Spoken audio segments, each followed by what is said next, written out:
ముందుగా హెడ్లైన్స్. ఆదిలాబాద్ మాజీ ZP vice chairman మూలా రాజిరెడ్డి మరియు అతని అనుచరులు బీఆర్ఎస్ పార్టీలో చేరారు.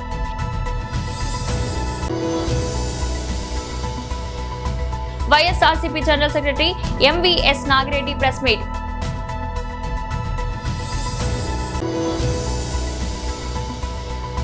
ఐసీసీ వన్డే ర్యాంకింగ్స్ లో 2వ స్థానానికి పడిపోయిన కోహ్లీ.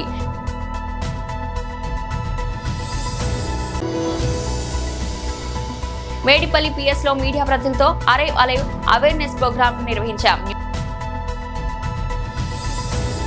ఆదిలాబాద్ మాజీ జెడ్పీ వైస్ చైర్మన్ మూలా రాజిరెడ్డి మరియు అతని అనుచరులు బీఆర్ఎస్ పార్టీలో చేరారు. జై తెలంగాణ. అందరికీ నమస్కారం. గౌరవనీయులు సోదరుడు ప్రభుత్వ మాజీ విప్ చెన్నూరు మాజీ శాసనసభ్యులు తమ్ముడు బాల్కా సుమన్ గారు, గౌరవనీయులు ఈరోజు మరి గతంలో జిల్లా పరిషత్ ఉమ్మడి ఆదిలాబాద్ జిల్లాకి ఆ జిల్లా పరిషత్కి ఉపాధ్యక్షుడిగా పనిచేసి మళ్ళీ ఈరోజు తిరిగి కేసీఆర్ గారి నాయకత్వంలోనే తెలంగాణ ముందుకు పోతుందని చెప్పి ఆలోచన చేసి మరి గులాబీ కండువా కప్పుకున్న పెద్దలు గౌరవనీయులు శ్రీ మూల రాజిరెడ్డి గారు, తమ్ముడు శ్రీ గెల్లు శ్రీనివాస్ యాదవ్ గారు మన విద్యార్థి విభాగం రాష్ట్ర అధ్యక్షుడు, అట్లాగే సోదరులు అలీపురం వెంకటేశ్వర రెడ్డి గారు, వారితో పాటు వేదికపైన ఆసీనులైన శ్రీమతి విజయారెడ్డి గారు, మైదం రవి గారు, కిషోర్ గౌడ్ గారు, ఇంకా చాలామంది మిత్రులు ఉన్నారు. వారందరికీ రాజా రమేష్ గారు, అట్లాగే మన సంపత్ గారు, ఇంకా పేరు పేరున ఎవరెవరి పేర్లు చెప్పలేదో వాళ్ళు ఎవరు ఏమనుకోవద్దని చెప్పి ముందే కోరుతూ, కొద్దిగా నాకు కూడా సిరిసిల్లలో ఈరోజు ఒక మార్కండే జాతర ఉన్నది, యాత్ర ఉన్నది, కాబట్టి అక్కడ పోయేది ఉండే. నిజానికి ఇప్పుడు 4:30కే అక్కడ ఉండేది ఉండే, కానీ కేవలం చెన్నూరు మీద అట్లాగే తమ్ముడు సుమన్ మీద ఉన్న అభిమానంతోనే ఒక 2-2.5 గంటలు ఆలస్యమైన మరి మీకోసమే ఇక్కడ ఉన్నాను. అక్కడ నన్ను తిట్టుకుంటూ ఉంటారు ఇప్పుడు సిరిసిల్లలో, కాబట్టి ఎక్కువసేపు ఉండకపోతే ఏమనుకోవద్దని కోరుతూ, పెద్దగా చెప్పేదేం లేదు, కేవలం ఒక 4 విషయాలు. ఒకటి, మీకు తెలుసు అధికారం ఎవరికి శాశ్వతం కాదు. ఎప్పుడో ఒకప్పుడు అందరం అధికారం నుంచి జరగాల్సిందే, అలా తప్పేం లేదు. జీవితమే శాశ్వతం కాదు. ఈ అధికారం అనేది అందులో కొంత భాగం మాత్రమే, కాబట్టి మనం శాశ్వతమని ఎన్నడూ అనుకోలేదు. ఎన్నడూ 10 ఏళ్ళు పనిచేసినా కేసీఆర్ గారు ముఖ్యమంత్రిగా ప్రజలకు మంచి చేసే పని చేసిండు తప్ప చెడు చేసే పని మాత్రం కేసీఆర్ గారు చేయలేదు. ఇవాళ అందుకే ప్రజలు రాష్ట్ర వ్యాప్తంగా ఎక్కడైనా సరే, పల్లె అయినా పట్టణమైనా కేసీఆర్ గారిని గుర్తు చేసుకుంటా ఉన్నారు. అయ్యో తప్పు జరిగిపోయింది, మోసపోయినాము, కాంగ్రెస్ చెప్పిన మోసపు మాటలు నమ్మినాము. ఇప్పుడు తమ్ముడు చదువుతూ ఉంటే నేను మనసులో నవ్వుకుంటా ఉన్నాను. ఎందుకంటే వివేక్ గారు ఇప్పుడు మంత్రిగా ఉన్నారు, వారు చెప్పినారు చెన్నూరులో ఇక్కడ పరిశ్రమ పెట్టి 40-45 వేల మందికి ఉద్యోగాలు ఇస్తా అని చెప్పినాడు. ఇవాళ నేను చెప్తున్నా, రాసి పెట్టుకోండి, ఇంకో 3 ఏళ్ళు ఉంది కదా వివేక్ గారికి, 45,000 కాదు 400 ఉద్యోగాలు కూడా ఇవ్వడు, రాసి పెట్టుకోండి. మోసం ఎట్లుంటుందంటే ఒక అట్లుంటుంది. మోసం ఎట్లుంటుందంటే మనోళ్ళు నమ్మినరు, కేసీఆర్ ₹1,00,000 ఇస్తుండు కదా, నేను తులం బంగారం ఇస్తా అన్నాడు. దాని మీదకి వెళ్ళి మనోళ్ళు ఏమనుకున్నారు, నిజంగానే ఇస్తాడేమో అనుకున్నాడు. మేము చెప్పినాం, నేను కూడా చెన్నూరుకు వచ్చిన ప్రచారానికి, అమ్మ వీళ్ళు మెడల పుస్తలతాడెత్తుకపోయే బ్యాచ్, వీళ్ళు బంగారం ఇయ్యరని చెప్పిన. అప్పుడు ఎందుకో ఆ మాయలో పడ్డరు. స్కూటీలు ఇస్తారట, తులం బంగారం ఇస్తారట, ముసలోళ్ళకి 2 ఇంట్లు ఉంటే 2కి పెన్షన్ ఇస్తారట, అది కూడా 4,000 ఇస్తారట, రైతులకు 15,000 ఇస్తారట, అవి కూడా 100 రోజులనే ఇస్తారట అని చెప్పి ఈస్ట్మన్ కలర్లో ఏదైతే సినిమా చూపెట్టినరో 100 రోజుల్లోనే 6 గ్యారంటీలు. అన్నిటికన్నా నవ్వొచ్చేది ఏంటంటే ఆయన ఉన్నాడు పెద్ద మనిషి, డిప్యూటీ సీఎం బట్టి విక్రమార్క గారు. ఆయన ఎంత అందంగా చెప్పిండంటే, ఎంత సిన్సియర్గా చెప్పిండంటే, మీరు చూడాలి ఆ వీడియో. ఇట్లా పట్టుకొని కార్డు పట్టుకొని, ఈ కార్డు చూడండి, జాగ్రత్తగా పెట్టుకోండి, ఒక 100 రోజులు జాగ్రత్తగా పెట్టుకుంటే దాని తర్వాత మీకు బ్రహ్మాండంగా ఈ స్కీమ్లో ఈ చాలా ముఖ్యమైన కార్డు ఇది, ఈ ముఖ్యమైన కార్డును మీరు జాగ్రత్తగా పెట్టుకోండి, 100 రోజులు అన్నీ చాలా అవుతాయి అని చెప్పి ఎంత బాగా చెప్పిందంటే, నిజంగా యాక్టింగ్ చూస్తే కమల్ హాసన్ కూడా. YSRCP general secretary MVS Nagireddy press meet నిర్వహించారు. ప్రకృతి వైపరీత్యాలు ఎప్పుడు కూడా ఖరీఫ్లోనే ఉంటాయి, కాబట్టి రాజశేఖర్ రెడ్డి గారు కేంద్ర ప్రభుత్వం మీద ఒత్తిడి తీసుకొచ్చి దాన్ని విలేజ్ యూనిట్కి తీసుకురావడం జరిగింది. వరి పంటని విలేజ్ యూనిట్కి తీసుకొచ్చిన తర్వాత కొంతవరకు లబ్ధి జరుగుతూ వచ్చింది. సో అదే మళ్ళీ దాన్ని ఫసల్ బీమా యోజన, వెదర్ బేస్డ్ బీమా అని చెప్పి 2గా డివైడ్ చేశారు. అంటే హార్టికల్చర్ క్రాప్స్ మీద, మామిడి కానీ పంటలకి, వాటన్నిటికీ వెదర్ బేస్డ్ ఇన్సూరెన్స్ కింద డివైడ్ చేయడం జరిగింది. ఈ డివైడ్ చేసినప్పుడు ప్రధాని మోడీ గారు వచ్చిన తర్వాత మోడీ గారు దాన్ని మళ్ళీ ఇంకా డెవలప్ చేస్తున్నాము అని చెప్పి దాంట్లో 2-3 అంశాలు, అంటే విత్తనం వేయకపోయినా సరే ఇన్సూరెన్స్ కనుక చేస్తే ఇన్సూరెన్స్ తర్వాత వర్షాలు లేక పంట విత్తనం వేయకపోయినా సరే వాళ్ళకి పరిహారం ఇవ్వాలి అనేది ఒక పాయింట్ ఉంది. తర్వాత 2-3 పాయింట్లు అనుకూలమైన పాయింట్లు ముందు పెట్టారు. తర్వాత యాసిడ్ అవి కూడా తీసేశారు. సరే, ఇప్పుడు ప్రస్తుతం ప్రధానమైన అంశం ఏమిటంటే జగన్మోహన్ రెడ్డి గారు పాదయాత్రలో, సుదీర్ఘ పాదయాత్రలో వెళ్తున్నప్పుడు రైతులు ఇన్సూరెన్సు సుమారుగా 85 లక్షల కమతాలు ఆంధ్రప్రదేశ్లో ఉన్నాయి. దాంట్లో సాగు ఉన్న భూమి, సాగు ఎక్కడైనా లేకపోయినా కూడా 75 లక్షల నుంచి 76-77 లక్షల మంది వ్యవసాయ కమతాలు సాగు చేసే రైతులు ఉన్నారు. సో వీళ్ళు రుణం తీసుకున్నప్పుడు మాత్రమే ఇన్సూరెన్స్ కంపల్సరీ ఇన్సూరెన్స్గా ఉన్నప్పుడు, అంటే నేను వెళ్ళి 5 ఎకరాలకు వరికి లోన్ తీసుకుంటే వరి ఇన్సూరెన్స్ బ్యాంకే కంపల్సరీగా చేసేసేది.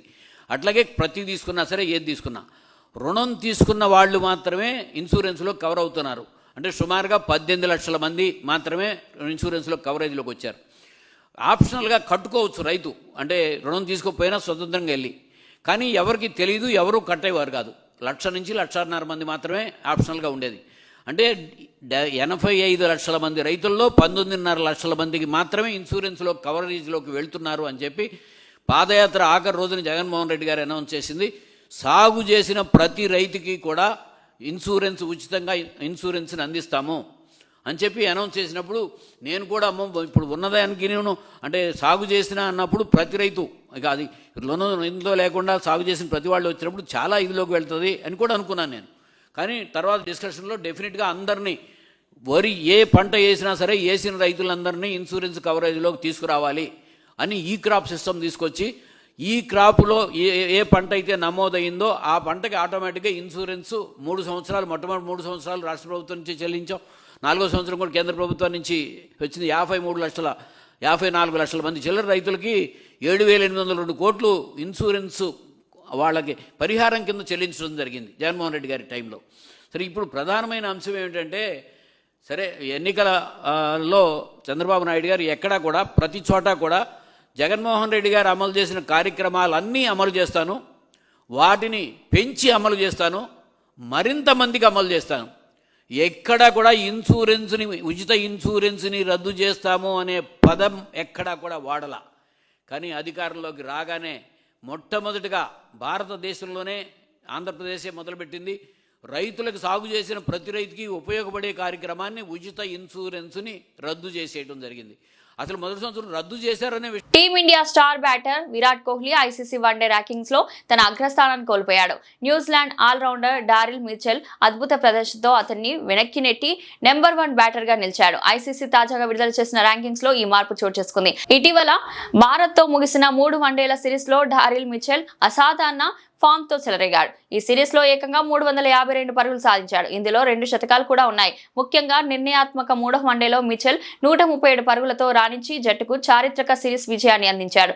ఇదే మ్యాచ్ లో కోహ్లీ కూడా శతకం వాదినప్పటికీ మిచెల్ ఇన్నింగ్స్ ముందు అది సరిపోలేదు. సిరీస్ ఆశాంతం చూపిన ఈ నిలకడైన ప్రదర్శన అతడి ర్యాంకింగ్స్ ను అమాంతం పెంచింది. తాజా ర్యాంకింగ్స్ ప్రకారం డారిల్ మిచెల్ 845 రేటింగ్ పాయింట్లతో అగ్రస్థానంలో ఉండగా విరాట్ కోహ్లీ 795 పాయింట్లతో 2వ స్థానానికి పడిపోయాడు. వీరి తర్వాత ఆఫ్ఘనిస్తాన్ కు చెందిన ఇబ్రహీం జాద్రాన్, టీమిండియా కెప్టెన్ రోహిత్ శర్మ తర్వాతి స్థానాల్లో ఉన్నారు. గతేడాది నవంబర్లో కేవలం 3 రోజులు మాత్రమే నెంబర్ 1 స్థానంలో ఉన్న మిచెల్ ఇప్పుడు మరోసారి ఆ ర్యాంకును దక్కించుకోవడం విశేషం.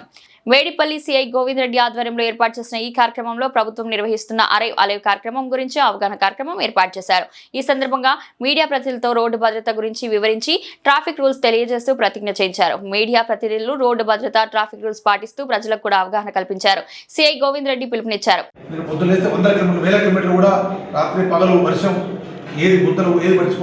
కాబట్టి మిమ్మల్ని మీరు కాపాడుకోవాలని కూడా ఈ రూల్స్ పాటించడం కంపల్సరీ మ్యాండేటరీ. కాబట్టి మీరు ఒక్కసారి బయటికి వెళ్ళేటప్పుడు విధి నిర్వహణ ఎంత ఇంపార్టెంటో అంతకంటే ఎక్కువ ఇంపార్టెంట్ మంది కాపాడుకోవడం కూడా ఇంపార్టెంట్. కాబట్టి ఇది మైమరిచి పోకండి, గుర్తుపెట్టుకొని అందరూ కూడా మా యొక్క రిక్వెస్ట్, ఖచ్చితంగా రూల్స్ ఫాలో అవ్వండి. ఇది మిమ్మల్ని కాపాడుకోవడానికి. 2 నిజంగా స్టోరీ చెప్పినట్టుగా ఇతరులకు చెప్పినట్టు మనం ఫాలో కావాలి, అది ఫాలో అవ్వండి. ప్రజలకి వీలైనంత వ్యక్తిగా మీరు వారధిగా ఉండి ఇప్పటివరకు ఎవరో ఎక్కడో ఒకరిద్దరు చిన్న మిస్టేక్స్ ఉన్నప్పటికీ కూడా మీడియా వైపు నుంచి బాధ్యతగా, ఎస్పెషల్లీ మన వేడిపల్లి మీడియా నేను వచ్చిన 2 సంవత్సరాల కాలంలో కూడా వీలైనంత కోఆపరేటివ్గా, వీలైనంత అవేర్నెస్ మేము ఇచ్చిన ప్రతి దాన్ని కూడా ప్రజలకి ఏ చిన్న ప్రోగ్రామ్ చేసినా ఎందుకంటే నేను ప్రోగ్రామ్ చేసి ఇప్పుడు మీరు ఉన్నారు 40 మందికి మీరు వింటారు, ఎంతమంది మర్చిపోతారో ఉంటారో తెలియదు, మనకి ఒకరు ఇద్దరు ఉండొచ్చు. కానీ మీరు పోయి రాస్తే ఖచ్చితంగా ప్రజల్లో కనీసానికి ఈ మన మేడిపల్లిలో 6 లక్షల పాపులేషన్లో కనీసానికి ఒక 10,000 మంది చదువుతారు న్యూస్. ఏదో సోషల్ మీడియా సర్క్యులేట్ అయింది కానీ 10,000 మంది చదివినా కానీ ఒక 10 మంది మారినా కానీ ఎస్ మేము దాంట్లో సక్సెస్ అయినట్టే. ఎక్కువ మారితే వెరీ హ్యాపీ. కాబట్టి మీరు ఇన్ని రోజుల నుంచి కూడా మేము చేసిన ప్రతి ప్రోగ్రామ్ని కూడా వారధిగా ఉండి చేసుకుంటూ వచ్చారు. ఇక ముందు కూడా వారధిగానే ఉండి ఇలానే హ్యాపీగా ఉండి ఈ 20,000 ప్రోగ్రామ్ కూడా ప్రజలందరూ కూడా ఈ ట్రాఫిక్ నియమాల పట్ల, ముఖ్యంగా ట్రాఫిక్ నియమాలు అందరికీ తెలుసు, కానీ ఆ నియమాలు వైలేట్ చేయడం వల్ల ఎక్కడెక్కడ సందర్భాల్లో ఎలా జరిగింది అనే దాన్ని కొంచెం మీరు జరిగినట్టుగా మీరు జాగ్రత్త ఎక్స్ప్లెయిన్ చేస్తే బాగుంటుందని మీ అందరికీ తెలియదు కాదు, మీ అందరికీ కూడా. కానీ మా వైపు నుంచి మా బాధ్యతగా ఏదంటే కదా అడగండి అమ్మాయి అన్నం పెట్టదని చెప్పేసి నా వైపు నుంచి చెప్పాల్సిన బాధ్యతగా నా రెస్పాన్సిబిలిటీగా మీకు ఇది చెప్పడం జరిగింది. సో ఐ హోప్ ఇక ముందు కూడా ఎలా అయితే ఇప్పటి వరకు ఒకరిద్దరు చిన్న మిస్టేక్ తప్పితే బాధ్యతగా మీరు ఎలా అయితే బాధ్యత గల ఫోర్త్ ఎస్టేట్గా రెస్పాన్సిబుల్గా మీరు ప్రజలకి బాధ్యత ఉన్నారో ఇక ముందు కూడా అట్లనే కంటిన్యూ చేయాలని, ఈ 20,000 ప్రోగ్రామ్ కూడా పెద్ద ఎత్తున ప్రజలకు తీసుకెళ్లి ప్రజల పట్ల అవగాహన కల్పించాలని మీ అందరికీ రిక్వెస్ట్ చేసుకుంటూ మరొకసారి మనందరం రూల్స్ పాటిద్దాము, ప్రజలందరూ కూడా రూల్స్ పాటించే విధంగా అవేర్నెస్ కల్పిద్దామని కోరుకుంటున్నాను. తర్వాత మంచిర్యాల జిల్లా మందమరిలో ఆధ్యాత్మిక వాతావరణం నెలకొంది. వనదేవతలైన సమ్మక్క సార్లమ్మకు మొక్కులు చెల్లించుకుంటూ భక్తులు కిరాణా దుకాణాల వద్దకు పోటెత్తారు. ఇందులో భాగంగా మాజీ విప్ నల్లాల ఓదేలు స్థానిక కిరాణా షాప్ వద్ద తన మొక్కును తీర్చుకున్నారు. మొక్కు తీర్చుకున్న ఓదేలు గతంలో అనారోగ్యం పాలైనప్పుడు తాను కోలుకుంటే నిలువెత్తు బంగారం సమర్పిస్తానని మొక్కుకున్న ఓదేలు నేడు పూర్తి ఆరోగ్యంతో దుకాణం వద్ద తులాభారం తూగారు. నిలువెత్తు బంగారం తన శరీర బరువుకు సమానమైన బిల్లాన్ని కాటాపై జోకించి భక్తి శ్రద్ధలతో అమ్మవార్లకు కృతజ్ఞతలు తెలిపారు. భక్తుల తాకిడి కేవలం ఓదెన్న మాత్రమే కాకుండా మందమరి ప్రాంత ప్రజలు తమ చిన్నారుల ఆయురారోగ్యాల కోసం పిల్లల బరువుకు సమానమైన బెల్లాన్ని జోకించుకుంటూ కిరాణా దుకాణాల వద్ద సందర్శించారు. ఓదెన్న స్వయంగా దుకాణం వద్దకు వచ్చి సామాన్య భక్తుల్లో మొక్కు తీర్చుకోవడం ఇప్పుడు మందమరిలో చర్చనీయాంశంగా మారింది.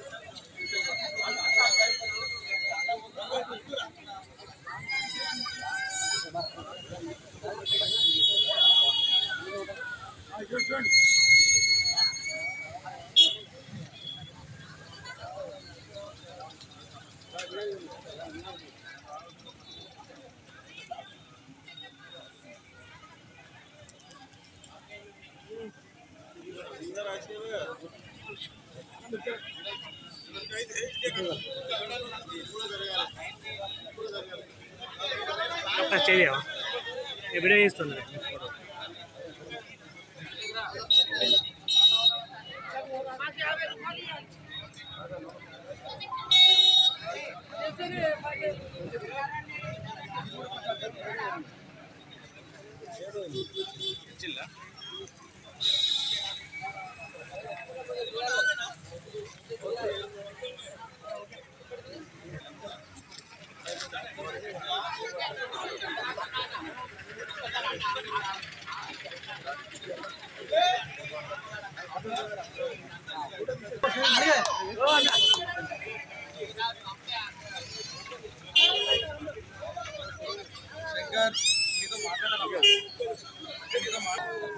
రాష్ట్ర ప్రభుత్వం రానున్న అసెంబ్లీ బడ్జెట్ సమావేశంలో విద్యారంగానికి ప్రత్యేక బడ్జెట్ కేటాయించాలని విద్యార్థి సేన రాష్ట్ర అధ్యక్షుడు శివప్రసాద్ ప్రభుత్వాన్ని డిమాండ్ చేశారు.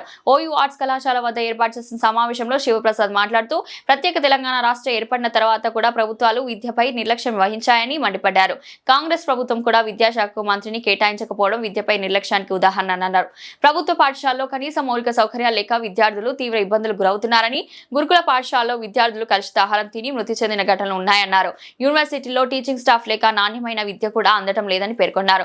ఇప్పటికైనా విద్యకు అధిక ప్రాధాన్యత ఇచ్చి ప్రత్యేక బడ్జెట్ కేటాయించాలని డిమాండ్ చేశారు. ప్రభుత్వం ఒత్తిడి తెచ్చేందుకు రాష్ట్ర వ్యాప్తంగా ఉద్యమ కార్యాచరణను రూపొందిస్తామన్నారు.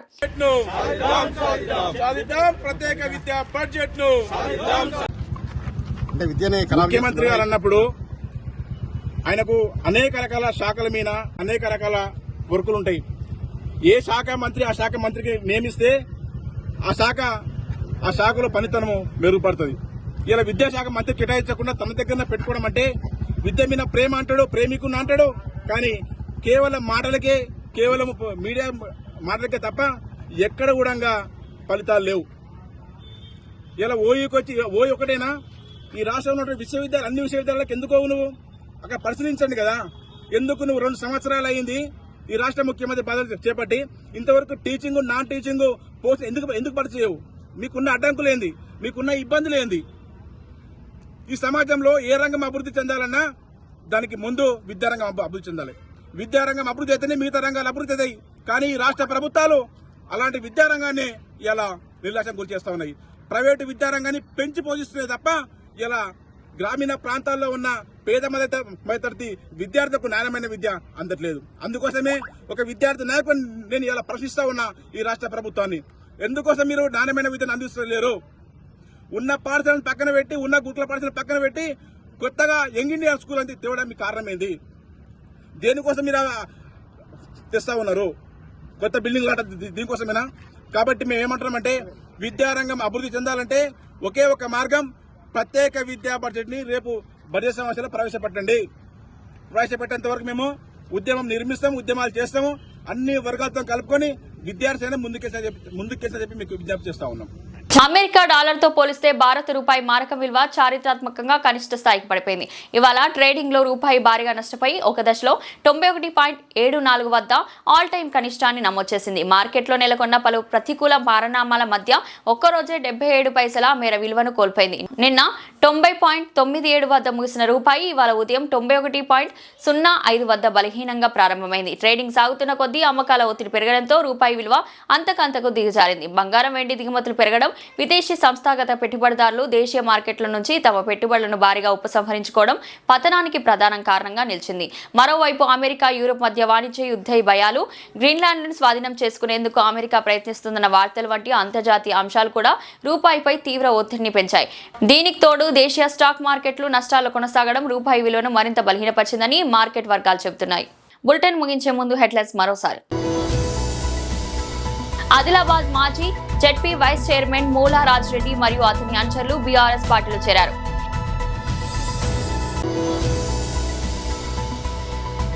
YSRCP general secretary MVS Nagireddy press meet.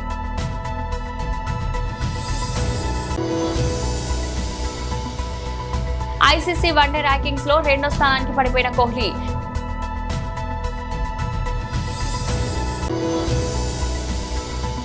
Medipalli PS లో మీడియా ప్రతినిధులతో అరైవ్ అలైవ్ అవేర్నెస్ ప్రోగ్రామ్ నిర్వహించాం. ఇది ఈ రోజు బులెటిన్. మరో బులెటిన్ లో మళ్ళీ కలుద్దాం. అంతవరకు సెలవు.